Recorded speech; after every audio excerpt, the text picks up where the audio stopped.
So Three tires. we rode through it. Everybody rode through it probably about 2 miles an hour to get the feel of it, and they were like, "Oh, gotta speed up a little bit." So you know, everybody's like, "All right, you know, still a little touchy." Gary comes through. He's right behind me. I come through. I spin out a little bit, put my foot down, and kick back up, and I keep going. Gary comes through. All I hear behind me is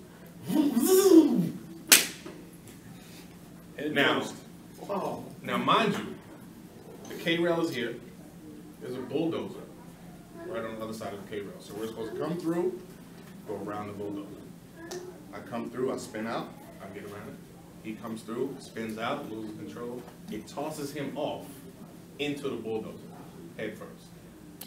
Look at the size of is the bulldozer okay? Bulldozer. I know, right? I didn't die. But the moral of that story is that coordinator fought his tail off to get us helmets. That's the first thing that hit the bulldozer was his helmet. Because I would be dead. And you know, No question. things like that happen with production. It's kind of two-sided. What they see is, oh yeah, we're gonna ride through this. Oh, they'll be great. But then what we see is, oh, hold up. Okay, we can do that. But let's do it on some hard concrete so we can give you the best look that you want to get. We can go through as fast as possible. Let's not put a bulldozer here. Let's put it to the side. The camera's probably never going to see it. And they won't go that extra step to think it through. They just want to get it done. Because time is money. Because time is money. And sometimes them trying to save that time to save that little bit of money makes them spend more money because something like that happens. So the safety thing that safety aspect that we're gonna try to go through, everybody has their own stories. Sometimes shit happens, man. I mean, you can do everything to try to dial it in. You can rehearse it. Everything goes great for a week straight of rehearsals. First take, something might go wrong. You know, so we're not daredevils. We're not gonna go out there and do something that we didn't take the steps to see it through before we go out there and do it. Daredevil's just like, oh yeah, I'll fucking jump over the cliff. Yeah, the cliff's 300 feet. How you gonna get over that? Oh, I'm just gonna do it. We're gonna go in there and like, okay, we can get over that cliff, but we need this, and this. Let's put a safety cord here. Let's tie them in here. You know, it's a whole lot of things that need to be dialed in before you do a stunt, not a daredevil trick. Calculated risks. Yeah, it's a stunt, and we go out there and we try our best to just get them done as safe as possible and make it look good. So the finished product, when it comes on a big screen TV or wherever it may be, everybody gets those oohs and ahs from it, but they don't know what we have to actually go through to get it done. If I can add to that, Yeah, definitely. I would like to say that even though that situation happened and it sucked, I would like to say that I was glad that it happened to me and not anybody else, because because I'm kind of crazy when it comes to putting my pads. They're like, oh, you don't need pads, you don't need pads. I was the only one out there that day who had pads on. I had on as far as what it was that we could have on, because we had on the leather vest, so I had my low profile D30 pad on my back, and I had on hard thigh plating on under my leg, like under my pants, under my jeans, and my D30 knee pads. I was the only one who had pads on that day. And so I hit that thing at 22 miles an hour, head first, and then bounced off head first, and I hit the stabilizer arm with my thigh on that hard thigh plate. Now, had it been any of them, might be okay as far as the head is concerned, because we all had on helmets, but they would not have a leg, a broken femur, because I had on that hard thigh plating. I limped for like a week, but I didn't lose my leg, because it would have, the stabilizer arm has a very thin ridge on the top of it, and that's what I hit. It would have gone straight through my thigh. It literally, the pad, say the pad was like this before he hits it. Afterwards, the pad is like this. Because that's how hard it hit. It put such an indentation in that pad that it would have broke everything in it. Yeah, but that's why I was like, I'm glad it was me and not anybody else, because not anybody else would be, you know. I sat up, I was able, at least after I slid for maybe like 5 more feet, I was like, And then I was like, okay, and then I went like this, and I wiggled my toes, and I checked, and I was like, I'm not bleeding, and I tried to get up, and I felt like this sharp pain in my leg, because my muscle was sore.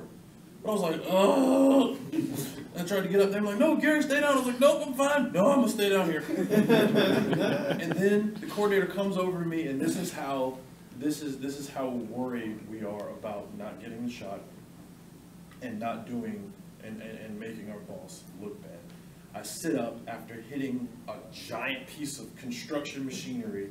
My eyes are like this, and my leg, it feels like it's 3 times bigger than what it's supposed to be. And my first question looked him right in his face was, am I fired? Yeah. I literally just ran into a piece of construction equipment. My first question was, am I fired? He went, no! Are you okay? I said, uh-huh. They shut production down, sent me to the hospital. Yeah. Shut production down. And that's just one of those instances where they're trying to save a little bit of money on time and trying to get it done their way.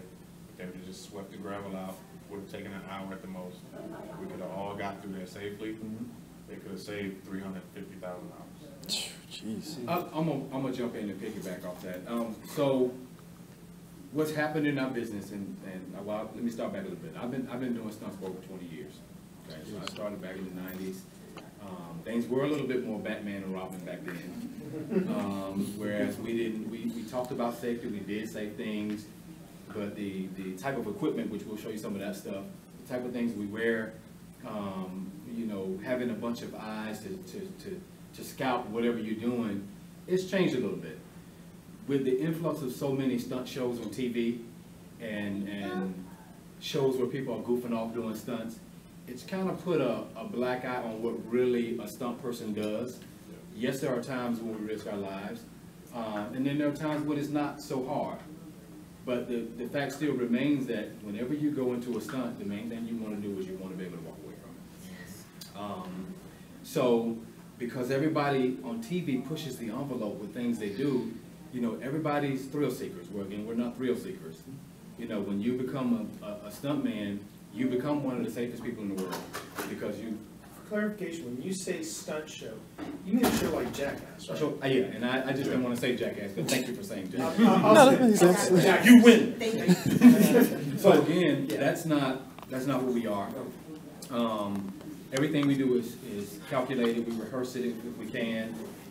Things do happen on movie sets, but what we really do is, if I'm doing a set, a gag, and these people are on set, now you have 5 pair of eyes instead of 1. So that's what our job is in terms of keeping each other safe. Well, again, when you watch TV and you watch these stunt shows and Jackass, and then there's others that come on, the stuff that you don't see is the safety that's built into it. You don't see the many takes that we've done. You don't see the sometimes hours of rehearsal that goes into it before we actually do a gag. So when we're thrown into a situation where they're saying do this right now, we all kind of get that deer in the headlights look like, okay, wait a minute, this is not what we talked about. Right. Because some things you can't walk away from. And then I'll go into some stories. I could tell you stories all day of stuff that went wrong. But I'll give you an instance, and I'm not going to tell you the name of the show, but I worked on a show down in Florida. And my job was doubling an actor and driving a BMW out of a prison. Sounds simple enough, right? And it's chased by a helicopter. So all the gag was, Todd, we're going to pretend as if you're pulling the prison. There's a cut there, the camera will be from the helicopter, which is a gyro that sits underneath the helicopter.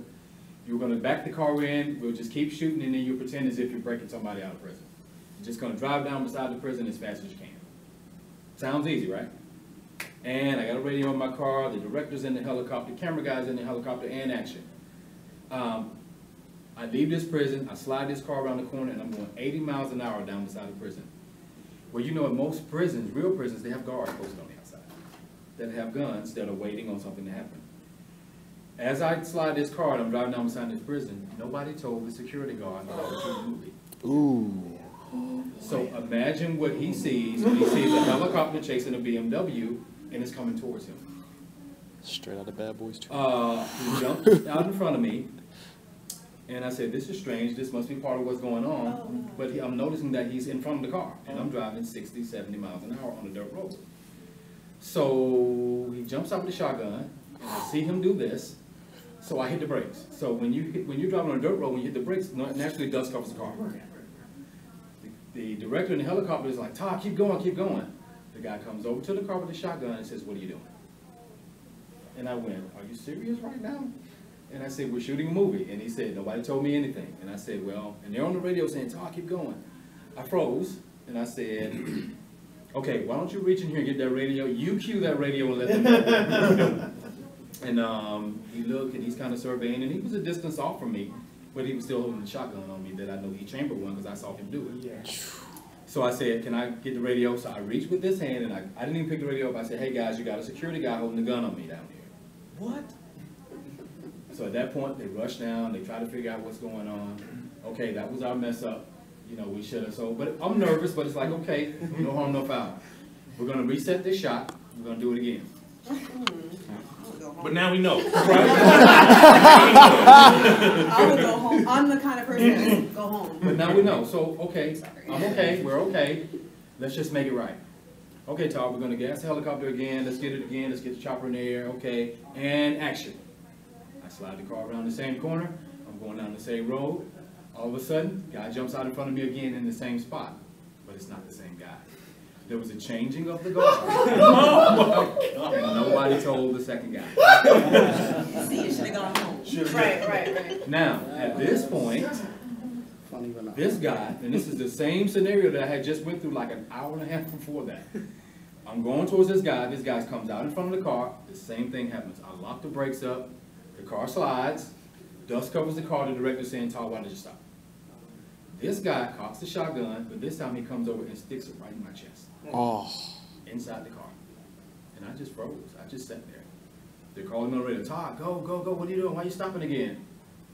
And the guy was, you know, what are you doing? What are you doing? And I just said, man, listen, that's a movie helicopter.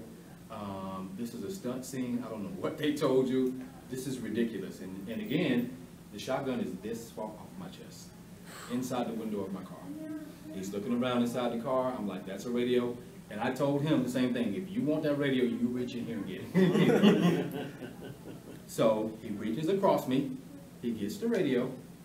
And then I said, just cue the radio and tell him what's going on. Hey, this is so-and-so security. And then they're like, hey, dude, are you stupid? And so they're telling him from the helicopter, this is a movie. What are you doing?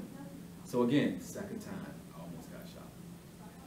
We go back to base camp. Now at this point, my boss is like, just go home. Like that. You just go home. We're going to pay you and send you home.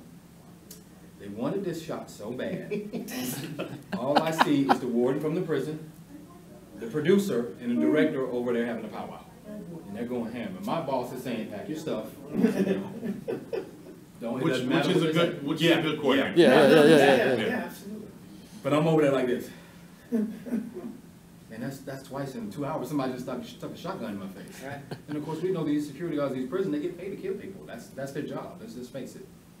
So they're over there hammering away, and he goes, and my boss was, I don't care what they say, I'm sending you home. So they're over there hammering away, and all of a sudden I see the director go. And then the producer, he kind of does his thing, and he goes over and pulls my boss aside, and they're having a powwow, and they come over to me, man, how you doing? I said, what do you mean, how am I doing? How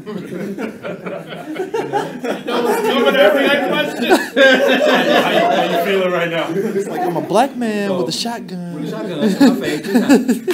And so my boss says, hey, I'm sending Todd home. And the director was like, well, hey, the producers said they really want to get the shot. This is integral for the film. We don't want to have to redo this. Whatever we need to do to get it done. And so my boss says, and a good stunt coordinator, as we all do, we'll take care of his people. It's about the money, but it's not. Because at the end of the day, your life is at stake sometimes with some of the things we do. And he goes, the only way he's staying is if you give him whatever he wants. Ooh. And he said, give him whatever he wants. And I'm sitting there, and I look up at the coordinator, and he looks at me. He says, what do you want? Just hold up some fingers. Just tell me what you want. Done. I said, so wait a minute. How much are you going to give me? They said, we'll pay you $5,000 extra if you just jump in that car and drive around that corner. I said, gas the car. Let's go. In the same episode of a show I was doing out in Healy, Alaska. So what they wanted me to do, they had an actress that was camera right. And what they wanted me to do, and I'm not a stunt driver. I'm not a driver by any means. I mean, I can drive a car. But this was out in Healy, Alaska, probably about a good 4 feet of snow. So they gave me an all-wheel drive or 4-wheel drive Jeep Compass. They were like, what we want you to do, I was playing the killer of a show. And then what we want you to do is we want you to come up, make a left turn. We want to get the shot of you driving up and then making a left turn and picking the actress up because she's cold. And I'm like, okay. So we have a car that they want. It was like, oh, you're moving too slow. We want you to pick up the speed a little bit. So they want me to do about 15, 20 miles an hour for camera, make a left turn, stop right in front of the camera where the actress is. Right? And I'm like, okay. Mind you, not a stunt driver. And I'm like, all right. So I go for it, and I do it. I get it right every time. And the director was like, hey, can we do it faster? We want a sense of urgency. I said, sir, with all, because there's certain limitations that we're allotted with what we can work on as far as our union rules. And this show allowed us to work on it because it was considered historical, so there didn't need to be, we could work on it. And so it was fun. But I did it, and I told him, I was like, look, if I do this, it's not going to be safe. Not only will somebody get hurt, somebody probably will die. Hands down, because if I try to go faster, the car will spin out. It's on snow. There's not proper tread on these tires. Either the actress or the camera operator will get seriously injured because once that car starts moving, I can't stop it. And he's like, all right, well, let me talk to somebody. I said, there's nothing to talk about. There's absolutely nothing to talk about. And we have to do this because directors and producers don't understand that. We know safety. We know what's safe. And we're creating art. We're not saving lives here. We're creating art. Yeah. We're not going to die or kill someone because of our art. I mean, does it baffle you that they will even question you guys when you have the knowledge to it? I mean, absolutely. But then the next thing that they asked me to do later on was even more baffling.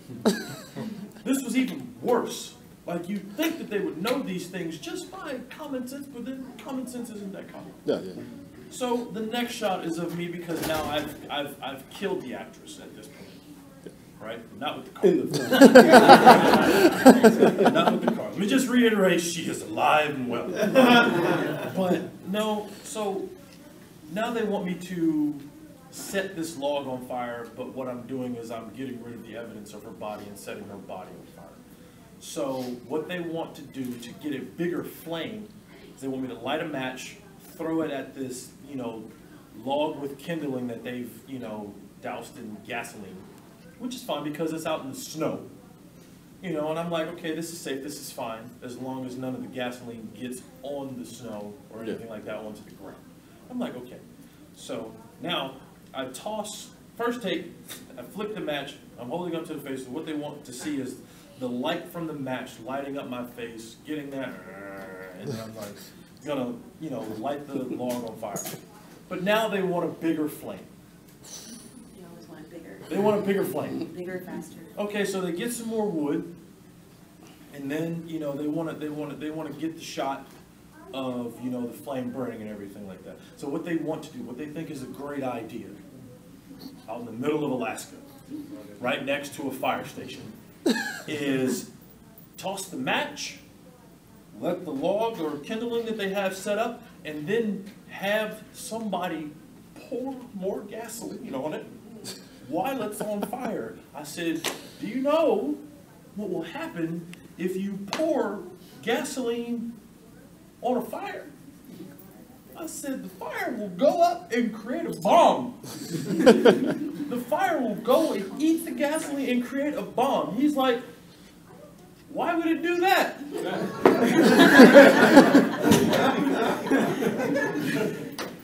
It's science. And what it did is sometimes you do have to just walk away.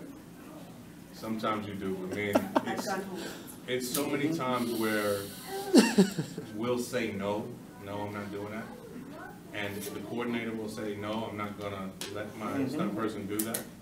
And director and producers and executive producers, money people that's paying everybody will say, oh no, you're gonna do it. And that's when we're like, okay, well no, we leave it. You find somebody else to do it. Because that would have killed everybody.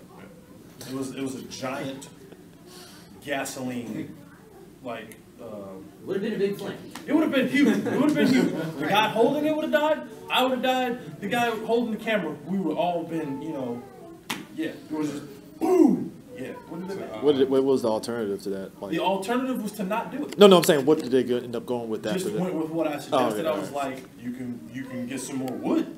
That's it. That's all you're gonna do because you're not pouring more gasoline on it. Go ahead. I was just wondering, what different challenges do you face being African American? That's an excellent question. I'll go. You got it. I'll go. So, there's this thing called blackface. You heard about it? You heard about it? Yeah. Yeah, it's 2017. It's still happening. Still happening. Still happening. Huh. Still going down. You see us up here, right? Guess what? They have options to hire us. They don't always. They like hiring their friends Huh. and paying them black. So that's a thing that I've been fighting. But to people that don't know, they hire white people, paint them down to double for a black or Hispanic or Yes. whatever person So of color. we enjoy, seeing all of these new shows with leading people of color. And, we expect to have, or that the people of color have stunt performers who are also people of color, right? No. See, now you have me wanting to pause all these shows now, like which one is who. Yeah, I'm like shaking because I've been fighting this since I joined SAG-AFTRA, and it's in our contract that can't happen, but there's no consequences to it, not to it happening. So What's been happening over the years, blackface, I'll start off with blackface. Blackface has dwindled because of stunt guys and stunt coordinators stepping up. And a while ago, we had the black men stunt union and everything. But, it still happens because, like she said, a coordinator will go in and want to hire their friends, their people. girlfriends, their wives. Which we understand because you hire your people that you know are going to keep you safe. But in instances like that, especially when our union says, look, it's not supposed to happen. You're supposed to exhaust every option you have before you do it. And we understand if we're all busy, if we're all working on something else, cool, do it. You need to do it. You need to get the shot, whatever, if we're busy. And to piggyback that, if we're busy, 25 years ago, it was maybe 25 stunt black women and men. Now, maybe 1,500. Jeez. Now there's no reason. No. There's no reason for it. None. We have this. There's someone here who has the skills that you need. Yeah. There's no reason for it. Yeah. Height and size and all that stuff varies, but it depends on what the stunt is. To kind of add to that, because I've been doing this a long time, one of the biggest challenges is being equal. Yeah. Meaning, everybody has to learn this craft at some point. Nobody starts off knowing how to do stunts. Nobody starts off unless you're born on a motorcycle, you don't know how to ride a motorcycle. Unless you're born on a jet ski or born inside of a car, you don't know what a knee brake is, let alone sliding a car or braking traction. So what happens is everybody that's in any business has to go and practice and practice and practice what you do. The difference is, and it's kind of sad to say, is that the picture is still different in terms of equality, in terms of us being seen as an equal. When you look at the number of white men and white women that are actually coordinating these shows versus African American men and women that are coordinating shows, the number is very low. So we still have to fight not only to just get the work, but we also have to fight to be able to hire out. As long as we're part of the team and we're working and doing what you want to do, it's okay. But the minute that I want to be the boss, if I'm not friends with the producer, or if I'm not friends with the, you know, some of my immediate bosses or their drinking buddies or whatever, sometimes we still have that dynamic going where we're brought in to do a day's worth of work where all the buddies are coming in for a whole week. So yes, we still have that thing going where the inequality, and let's face it, you know, we're athletic by nature. Let's just go ahead and say, call it what it is. You know, most of the stunt people that I know come from some athletic background, you know, football, basketball, whatever the case may be.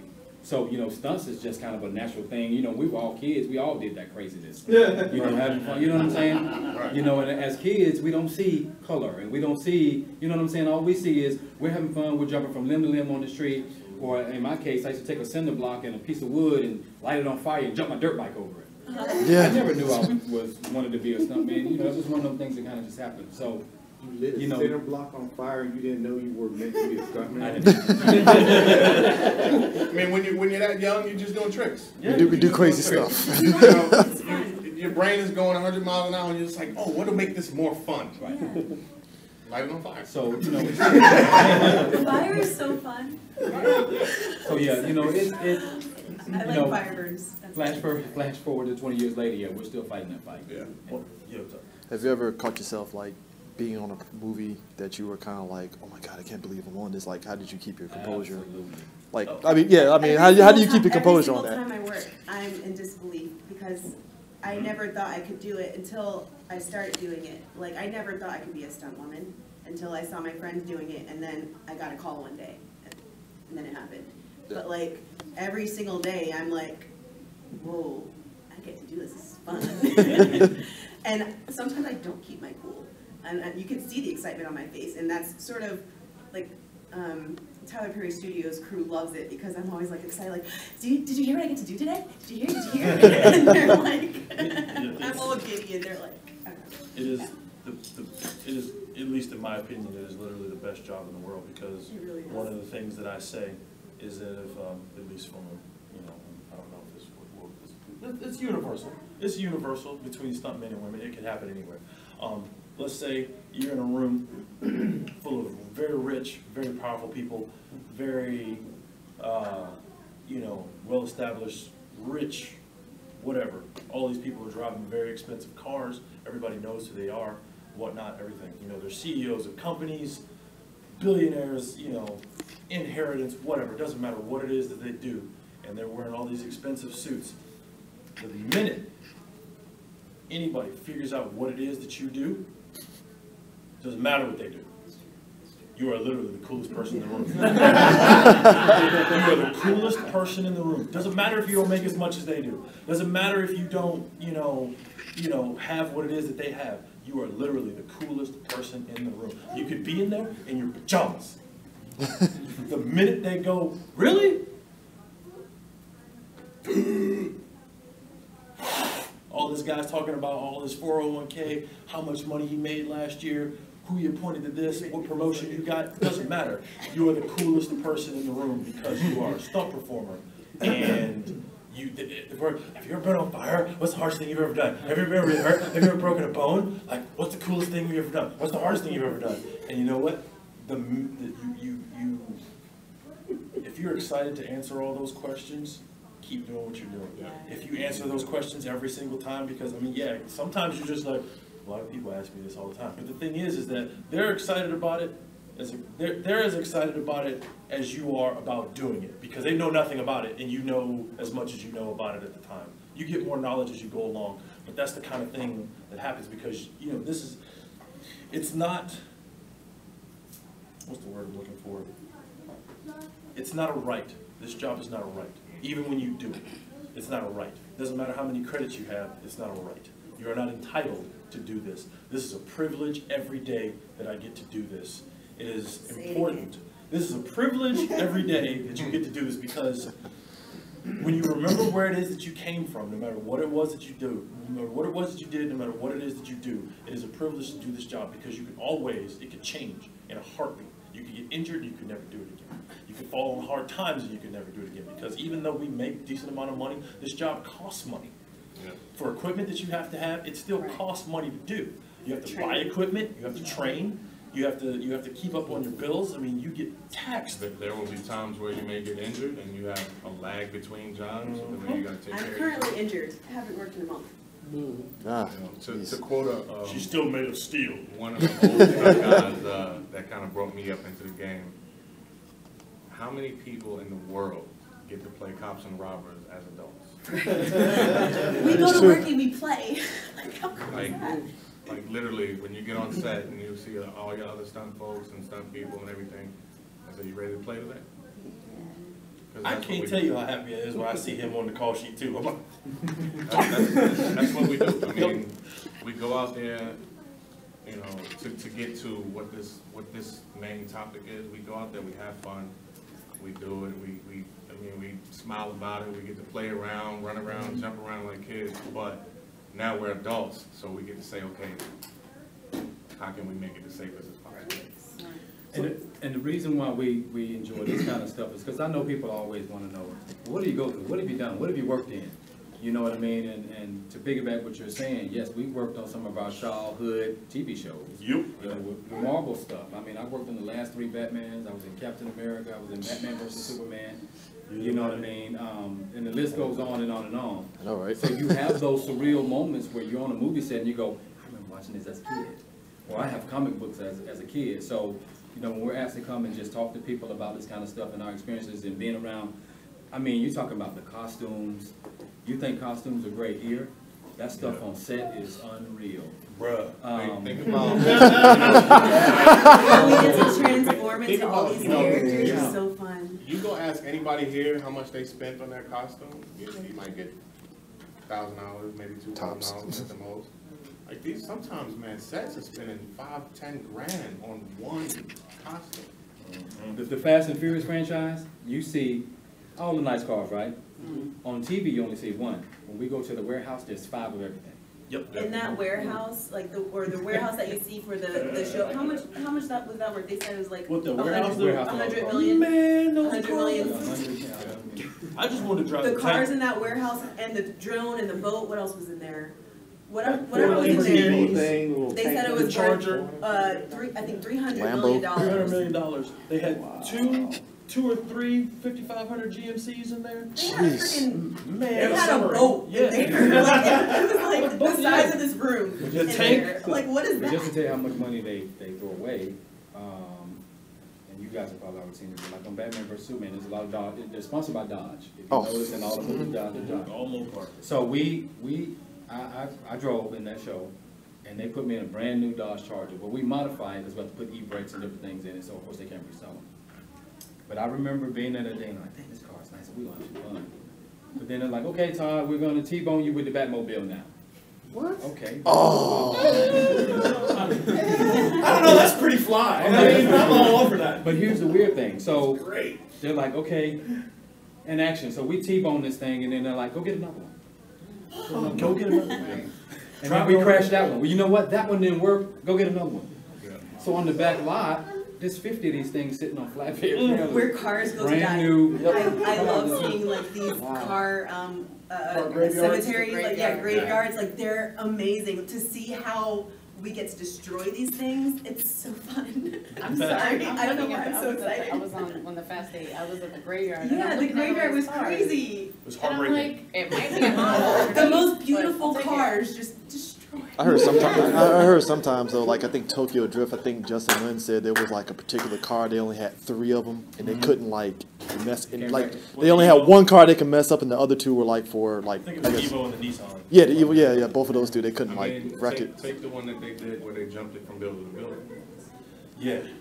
They had the real original car with the car owner there, and I think it was a $1.9 million car.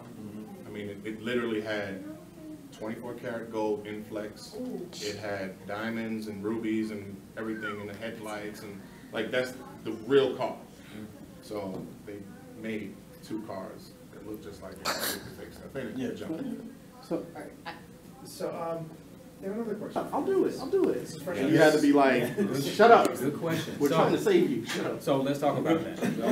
I'm glad you brought that up, because we live in a new generation of people now.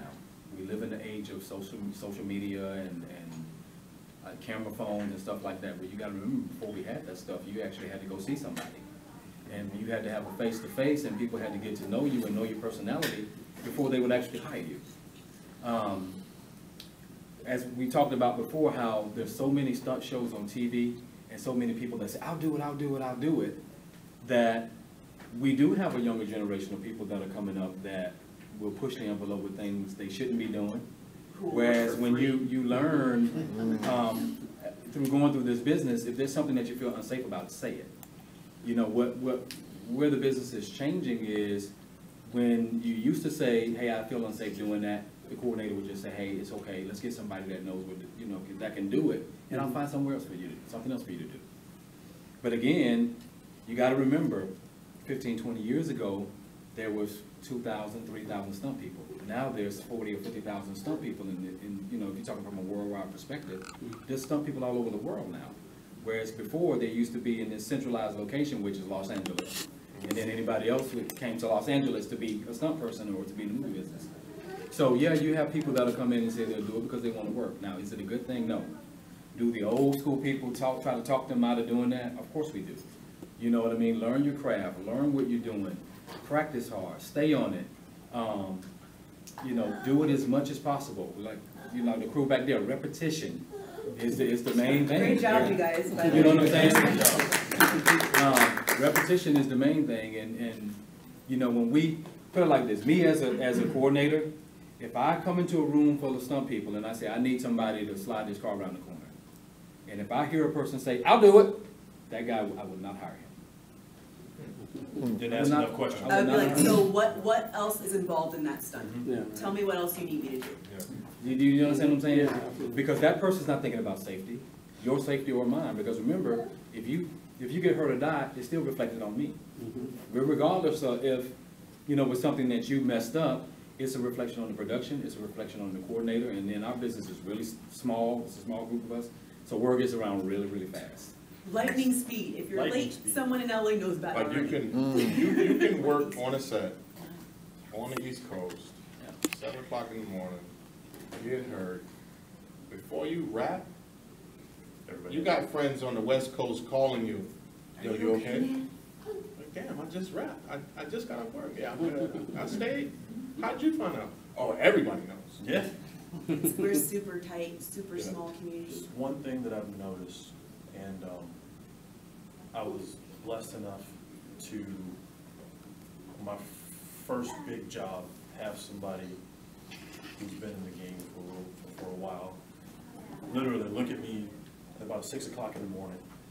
As I was going to set in New York, he was like, get in the car. I was like, okay. So I get in the car and he has a talk with me. He says, I'm going to talk to you. So I'm going to give you this talk because somebody gave it to me. And he had this talk with me. He had this talk with me. And it was one of the most, each one of them was a different talk, but it went along the same lines, is that we are responsible for each other. There is a difference, unfortunately, there is a difference between a stunt man or a stunt performer, a black stunt performer. There's a difference. Now, we can all do the same things. We all abide by the same rules, set etiquette, but there's a difference between us. Because, say I mess up on set, I make a mistake. Whether I make that mistake, you know, because of negligence, or I just make a mistake in general. The next time that coordinator goes to hire another African American, he's going to think about what it is that I did when he goes to hire him, or he goes to hire him. Can I give my Yeah, I was. So the reason why I'm injured is because someone didn't trust me in what I could say I could do. Because someone else lied, and I'm black, and they're black. So I've been doing this for 4 years. I've never fucked up, sorry. No, you're good. I've never messed up on set. I've always done my job.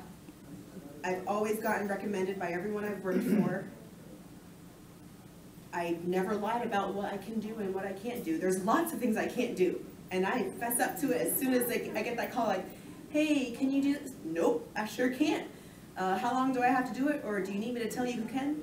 That's how, you know, I answer those calls. So I get a call asking me to do something. It's a special kind of high fall. I say, yes, of course I can do that. I was trained by Lee Hennessy, best in the business. Okay, well, we need to get you on tape doing it. Can I get on contract for a rehearsal? Now, being on contract means I get a full day's pay and that I'm covered by the production if I get hurt, because it's a serious stunt. I was getting pushed off of a railing and falling 2 stories below. Now, what they wanted me to do was, after I get pushed off the railing, to tumble down the side of the railing and then fall. So for the audition, I did that. Now, if I were to do that on set, they probably wouldn't have me do it more than 3 times. For the audition, I did 15 times. Oh, jeez. 15. I'm getting like emotional saying because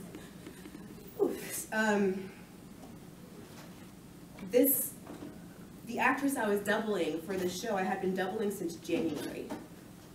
This production knew my skills. The person who was leading the audition has known me since before Stunts. I even lived with this guy. When I moved to Atlanta from Louisiana, where I started in Stunts, I was living in his stunt house. He has a few stunt houses in Atlanta. I thought he knew what I was capable of. And he was telling me each time I did a take, oh, that was perfect. Now do it and do a little bit like this. Literally every single take, I did exactly what he wanted me to do. So of course on the day I could do it, right? By the time I got done, I had a concussion. So I couldn't do anything, and I still can't do anything for a while. Now, I was replaced 2 times in the last month for that actress that had been doubling since January on the show, and I probably lost out on, it would have been 4 days plus stunt adjustments. What's that? Whatever that is. You said 4 days? Yeah, 4 days plus stunt adjustment. Weekly? Yeah.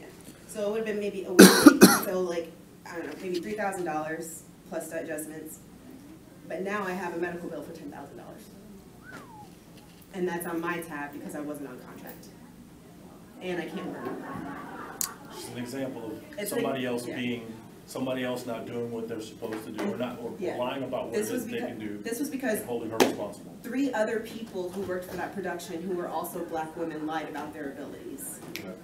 I have never in my 4 years of this career lied about my abilities. And different things, and we have, of course, bigger versions of this stuff, but this is the stuff that you don't see. So when you see somebody slam into a wall, this is what they're slamming into the wall. So you put this pad on, and I can throw you into that wall without you, bruising your spine or bruising your tailbone.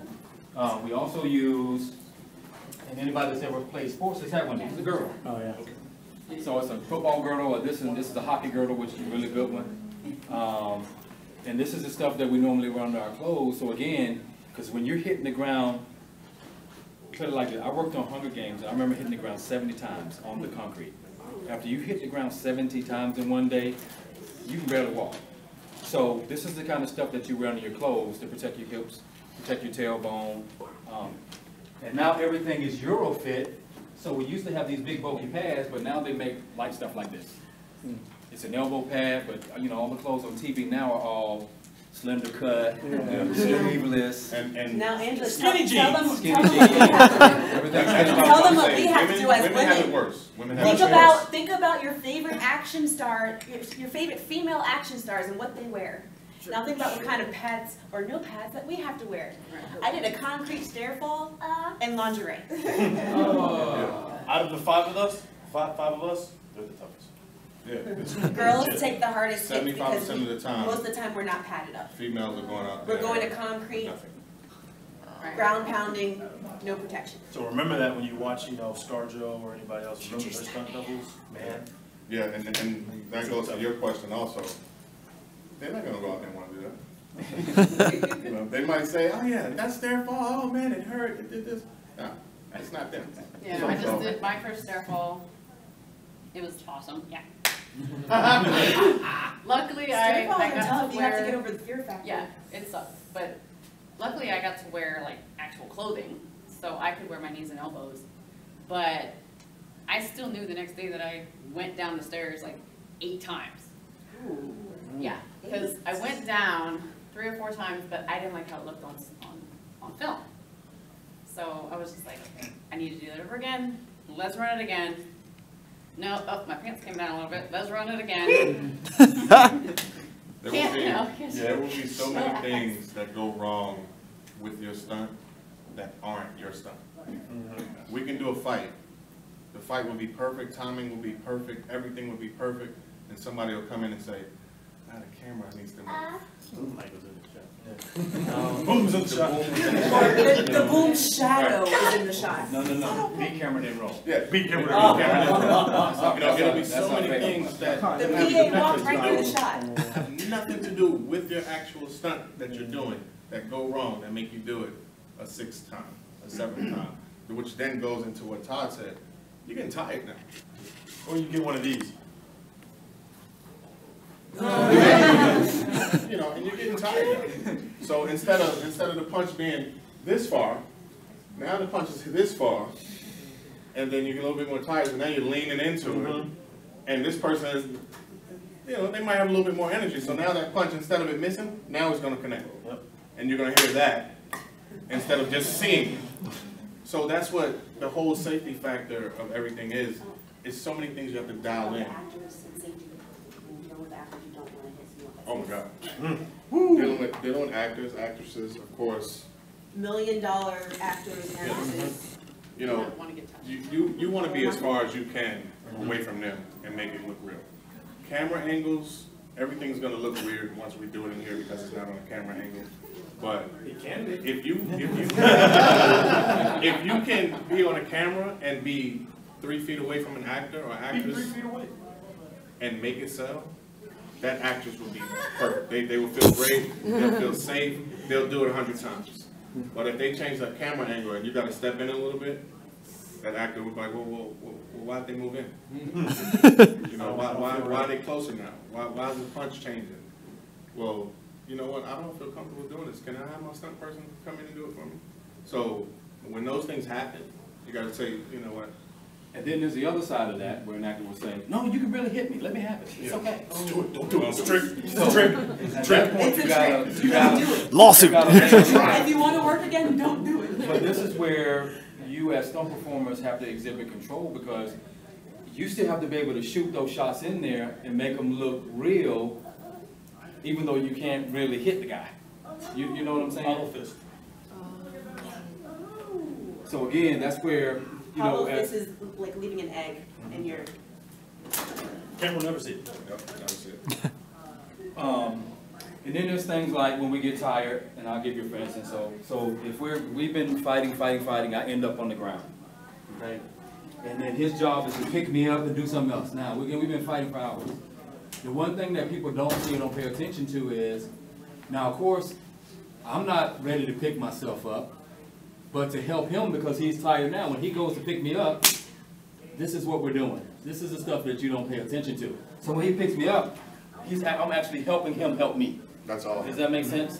Whenever you're getting wrecked, you're doing the wrecking yourself. Yeah. It's your reactions that's selling it. The other person isn't doing it to you. It's you doing it to yourself. So we do those type of things to help each other out when we get tired. Yeah. Because if you try to get up on your own 50 times or 60 times in a day, after a while you're like, can you get somebody else? Tag, can you get somebody else in here? Go ahead. One particular thing that people do and sometimes don't realize is that I'm going to pull her hair and make it look like a control her, which is actually what she's going to do. So I'm going to hold my hand right here, I'm going like this, and I'm not doing anything. But it looks like I'm being really, really mean to her. And she didn't make my pancakes the way I like them. And it's the same That thing was with completely her. And it's the same thing with a choke. It's the same thing with a choke. He's here, but when you're grabbing this wouldn't happen with you. when you're grabbing there, this here, move hands for a second. That's as far as I'm going. That's as far as I'm going. I'm never going to come up on him here. it's too much stuff that you can cut off in there by mistake and so have somebody pass out. So I'm gonna go there, and then he's gonna grab my wrist, and he's gonna be choked out right there. Boom. Now what he has, stand up straight, keep your hands up. What he has is, his hands are right there on mine. So he's controlling it the whole time. His fingertips are interlaced in here, and he can pull them in tighter. He can slide them up more. He can slide them down, wherever he's comfortable. That's all him. That's all him. It's all the person that looks like they're getting dragged around, beat up and pulled, hair pulled, choked out. They're always in control. You're a bully. Punches. Again, fighters know that when you're doing stuff for camera, you sometimes got to lay it in. Well, again, when you're getting tired, that's when you really got to start thinking about your chi, really thinking about your center of gravity, because of course, and you can lay in one that's a miss. Okay. You know that you lay it in, and then we're laying there for them. It's a miss, and then we'll do a real one. Okay. So we're fighting, and you're gonna. So again, it's a miss. But again, they're gonna want to see something that looks and feels like a real punch. I know it's coming. He knows it's coming. Again, remember you have your sternum, so we always want to stay away from this area because even though light punches, you can still injure somebody from here. So we always know where to lay that punch in. So when he lays it in, again, it's just enough to where I can feel it. It looks real. You're snapping it in. But again, when you get tired and you forget about safety, sometimes those punches get heavy-handed. That's what we have to really, and we talk to each other. You know, we always communicate, especially after the 10th or 15th take. That's when we go, man, you good? Yeah. You good? All right. You good? I'm not hitting you too hard. Oh, no. Okay, lay it in the same way. So that's what we have to really talk and communicate to be sure that we're laying it in the same way. And once it starts getting late, this is what we do. You've been doing it for hours at a time. It's starting to hurt. Okay, throw on your gator. Yeah. You're all good. If Curtis is punching Todd for a elongated period of time, eventually Curtis is not going to be able to hold that control because Curtis's arm is like most people's leg. So if he's laying in the Todd for that long, he'll be like, hey, man, put that thing. Yeah. But that's what it is. It's a dance, and we're talking to each other. But hey, cut. Let's reset it. Hey, put your tire on. Yeah. And that lets me know, hey, you know, he might be getting a little bit tired, or you know, I'm starting to feel it a little bit. Todd, in your reaction though, when you went forward, I'm assuming you communicated with your partner. So I'm going this way. Yeah. Oh yeah. You might get tired and go, absolutely. You go straight. Have you ever headbutted somebody in your reaction? No. Good man. Because what we do is we you hit a camera. I had a cameraman that was supposed to pull back with a camera, and everybody gets tired. Right. He's got this thing on his shoulder. He's got the whole rig on and everything, and he's supposed to pull back with me. I'm taking a punch here, boom, and I'm going that way. Cameraman is here. He's supposed to pull back with me as I'm going to the ground. He pushed in.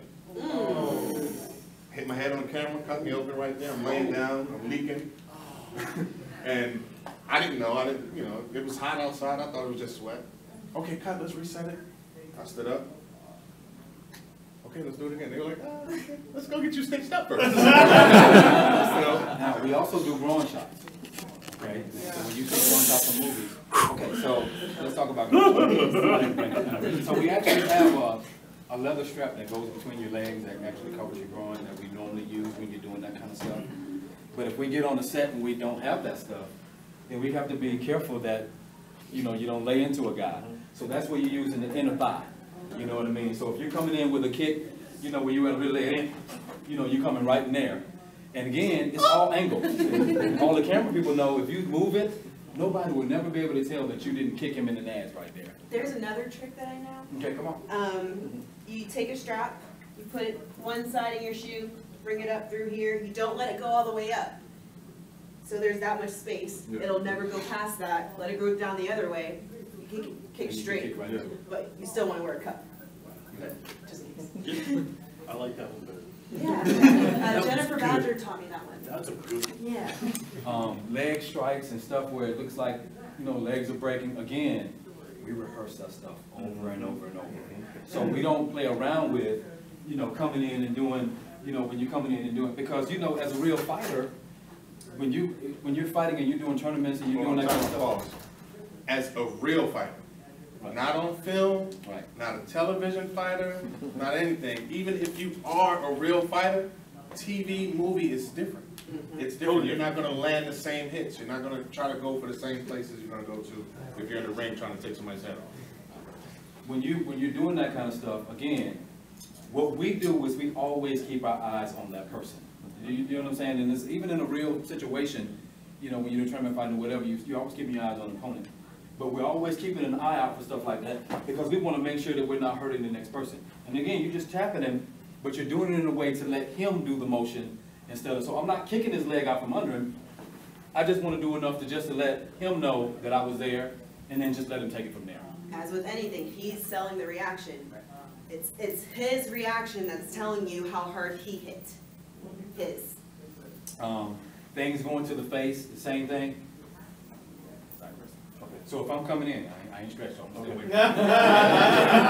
So again, for things involving, you know, when you're throwing kicks, it's a little bit more, you really got to pay attention to distance, especially when you put the actor in, the real actor in, because again, things can happen. Working. So when you're coming around with that stuff, again, I'm keeping my eyes on him, but again, from I'm here, take this it'll be a floor. right. Okay. So again, from here, So that was a hard hit. but again, they'll say move it in closer. So now we got to move it in closer. But all we really got to do is just change the angle of it, and then you get the same thing with keeping the distance. And I never touched it. You just shoot it from behind. So I get a little bit closer. Okay. Ah! Are you okay, Todd? Yeah. Keep it rolling. Yeah. Yes. So it's all distance. Yeah. It's all distance. We're gonna do a little 4-beat, and we'll do it a few times. The first time we'll do it really slow, just to show you exactly what we're doing, and then we'll speed it up every time. And the last time we do it, I'll take it all the way to the ground, and it's just like he said, the body shots. It's I don't want to say it's nothing, but you're paying attention to what you're doing, you know, and we're really fresh right now and everything, so everything will feel like it's easy for us. So first one is just throwing over hand right, boom, throwing over hand left, boom, he's gonna hit me here, boom, I'm taking that, boom, I'm gonna take it to the floor. So then we're gonna speed it up a little bit. Same thing, I'm gonna take it to the floor. Okay. Right.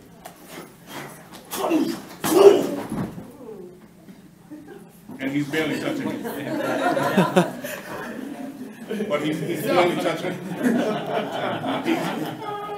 He's literally touching me, and I'm taking that action. I'm giving him enough of me so he can feel me. I can feel that foot, and I know when to go, and it's all for timing. You move us around for camera angles and things of that nature, but it's all for timing. And what's different is when you're training on a bag or you train in the gym, you actually land into that bag. But then on the day you get out there, you can't throw the same kick or the same punch because you have to pull it and still make it look like as if you really land in that person. So it becomes what we add to our repertoire with training with stuff like that is not only just training where you're really hitting the bag and doing that kind of stuff, but also training where you're tapping it. Right. So you can get used to being able to pull in those punches. And this is when really putting your hips into it and learning how to transfer power really helps. Because, you know, when you're doing it for real, you don't have to fake it, right? But when you're doing it for fake, you have to really understand that the rest of your body needs to still be moving like you're doing a real hit. You have to sell it. You have to sell it. Regular hook, okay? Regular hook, regular hook here, like that.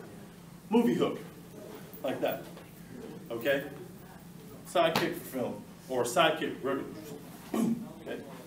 Real side kick for film.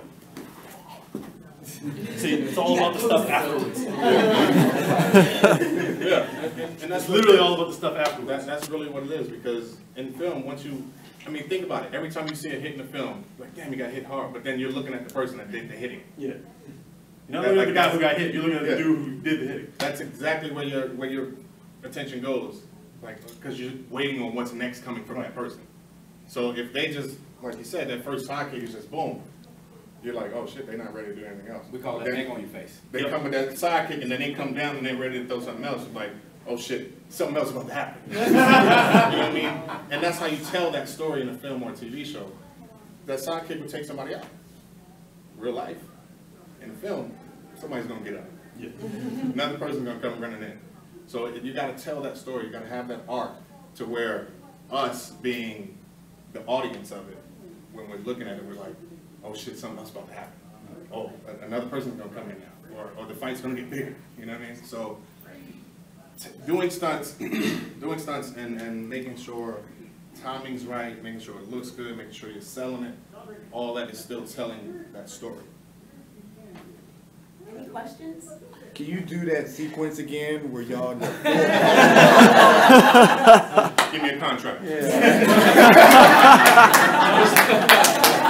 Yeah.